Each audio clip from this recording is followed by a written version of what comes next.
ஒரு கஸ்டமராக நீங்கள் order receive பண்ணும்போது பார்க்குற விஷயம் beautiful jewellery, cute packaging, hand written note, அப்புறம் சர்ப்ரைஸ் வீபிஸ் தான். ஆனால் அதுக்கு பின்னாடி நடக்கிற ஒர்க் என்ன தெரியுமா? ஒரு மெட்டீரியலை வாங்குறதுல இருந்து அதை கம்ப்ளீட்டாக ஒரு ப்ராடக்டாக அவங்களுக்கு கொண்டு வந்து சேர்க்குற வர hours and hours of effort இருக்கும். அதுவும் எங்கள் ஜுவல்லரி எல்லாமே ஹேண்ட் கிராஃப்டட். அண்ட் பேக்கேஜிங்கிறது லாஸ்ட் 5 minutes ஒர்க் இல்லை. இன் எனி பிஸ்னஸ் அது ஒரு important process. Packaging boxes, packing sheets, ஃபில்லர்ஸை அரேஞ்ச் பண்ணுறதுல இருந்து ஸ்டிக்கர்ஸை கட் பண்ணி ஆர்கனைஸ் பண்ணுறது, ஒவ்வொரு ஃப்ரீபியையும் இண்டிவிஜுவலாக பேக் பண்ணுறது, எவ்ரி ஆர்டருக்கும் ப்ராடக்ட்லேருந்து சர்ப்ரைஸ் கிஃப்ட் வரைக்கும் இது எல்லாமே ஆர்டர் வர்றதுக்கு முன்னாடியே ப்ரிப்பேர்டாக ரெடி டு பேக்காக இருக்கணும்.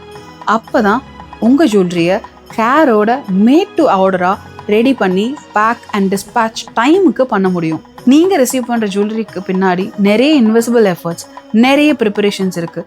அது கூட அடிஷ்னலாக கூடவே அந்த ஆர்டிஸ்டோட ஹார்ட் அண்ட் சோலோட உங்ககிட்ட வந்து சேருது. அதனால தான் அந்த ஜுவல்லரியை நீங்கள் போடும்போது உங்களை இன்னும் அழகாக காட்டுது.